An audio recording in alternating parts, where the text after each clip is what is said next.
Hello students, in today's video we will be talking about the SBI PO exam pattern. The SBI PO exam consists of prelims and mains exam. The first exam is the prelims exam consisting of 100 questions carrying 100 marks. The time duration is 1 hour.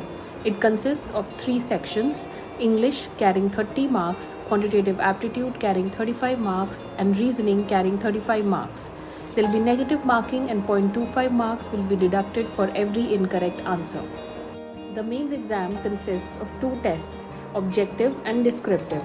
The objective test consists of 4 sections: reasoning and computer aptitude carrying 50 marks, data analysis and interpretation carrying 50 marks, general banking and economic awareness carrying 60 marks, and English language carrying 40 marks. The time duration will be 3 hours. The descriptive test consists of English language, that is, essay writing and letter writing, carrying 50 marks.